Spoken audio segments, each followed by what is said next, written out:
আসসালামু আলাইকুম। আমি সোহানা, বাংলাদেশি ব্লগার সোহানা চ্যানেলে সবাইকে স্বাগতম। আমার ভিডিও দেশ এবং দেশের বাইরের থেকে যে যেখান থেকে দেখছেন, আশা করছি সবাই ভালো আছেন। আলহামদুলিল্লাহ, আমরাও ভালো আছি। সকালবেলা ঘুম থেকে উঠেই আমি এখন ডালটা ভিজিয়ে নিচ্ছি। বিকালের নাস্তা হিসেবে আমি আজকে পেঁয়াজু বানাবো, তার জন্য ডালটা এখন ভিজিয়ে দিলাম যাতে আমার বাটতে সুবিধা হয়। ততক্ষণে আমার ডালটা নরম হয়ে যাবে।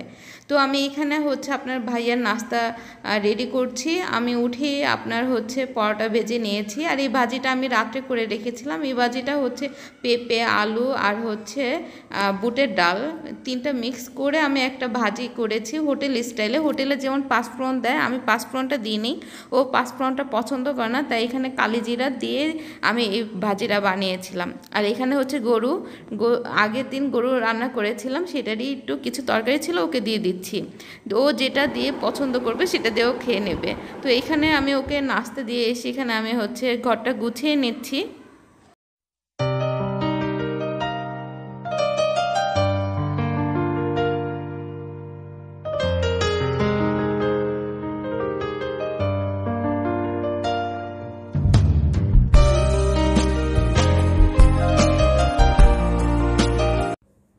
এই যে আমার ছোট্ট একটা রুম, আমার রুম গোছানো হয়ে গিয়েছে।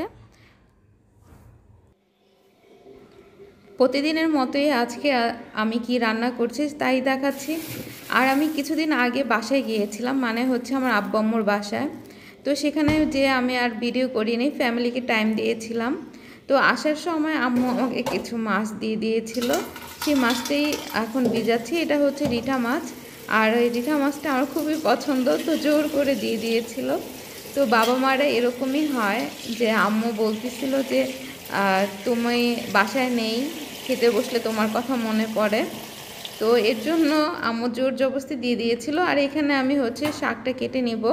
আর এখানে এক আঁটি শাক, আর এই এক আঁটি শাক 15 টাকা, আগে ছিল 10 টাকা। যাই হোক, আমি সব কিছু রেডি করে আপনাদের সাথে আবার দেখা হচ্ছে।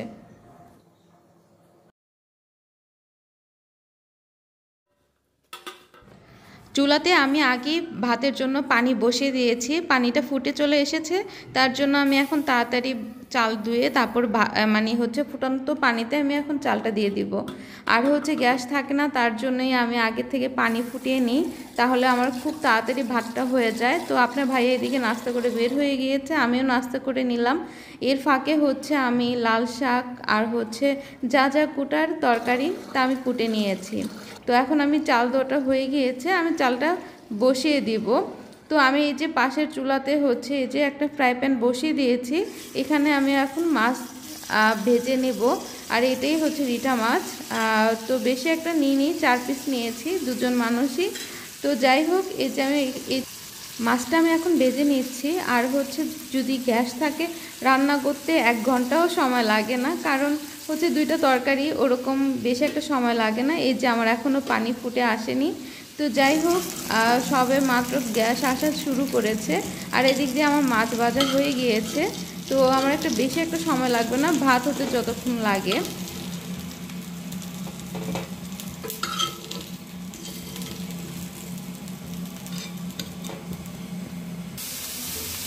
আমি অতটুকু তেলের মধ্যেই পেঁয়াজটা ভেজে নিচ্ছি। আর ইদানিং আমি অনেকগুলো তেল আর মশলা দিয়ে দিচ্ছি। তো সেদিন এক ভাইয়া কমেন্ট করেছে আমি অনেক মশলা দিই। তো এখন থেকে খেয়াল রাখবো যে আমি এখন মশলা কম দেব, তাও শরীরের জন্য ভালো। তো যাই হোক, আমার পানিটা ফুটে এসেছে, আমি এখন চাল দিয়ে দিচ্ছি। আমার এখন ভাত হতে বেশি সময় লাগবে না, 15 মিনিট লাগবে, কারণ পানি ফুটে গিয়েছে। আর এই পাশে চুলাতে আমি মশলা কষিয়ে নিয়েছি। আর এখানে আমি হলুদ, মরিচ, ধনে গুঁড়া, জিরার গুঁড়া, লবণ দিয়ে ভালোভাবে কষিয়ে পানি দিয়ে নিলাম। পানিটা যখন ফুটে এসেছে, আমি মাছটা দিয়ে দিলাম, যাতে করে মাছের ভিতরে মশলাগুলো যায়। আর এখানে আমি 2টা কাঁচামরিচ ফেলে দিয়েছি, যাতে গ্রানটা আসে। আর ফ্রিজে ফ্রোজেন করা ছিল আপনার ধনেপাতা, সেই ধনেপাতাও দিয়ে দিয়েছি। তো এই তো আমার মাছ রান্না কমপ্লিট হয়ে গিয়েছে। এদিক দিয়ে আমার ভাত হয়ে গিয়েছে, ভাতও আমি ঠিকা দিয়ে দিয়েছি। আর এই যে আমার মাছের লুক কেমন হয়েছে জানাবেন।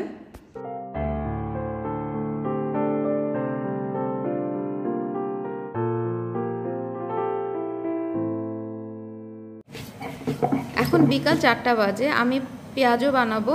আর হচ্ছে আমি ডালটা ভালোভাবে ধুয়ে নিয়েছি, ধুয়ে তারপর বেটে নিচ্ছি। আমাদের গৃহিণীদের কাজের শেষ নেই, একটা কাজ শেষ হতে হতে আরেকটা কাজ রেডি হয়ে যায়, এখন বুঝি বিয়ের পরে। যাই হোক, আমার ডাল বাটাটা শেষ, পেঁয়াজ দিয়ে দিলাম, আর হচ্ছে কাঁচামরিচ দিয়েছি, হলুদের গুঁড়ো আর একটু ধনে গুঁড়ো আর একটু হচ্ছে জিরার গুঁড়ো দিয়ে ভালোভাবে মেখে নিয়ে আমি এখন ভেজে নিচ্ছি।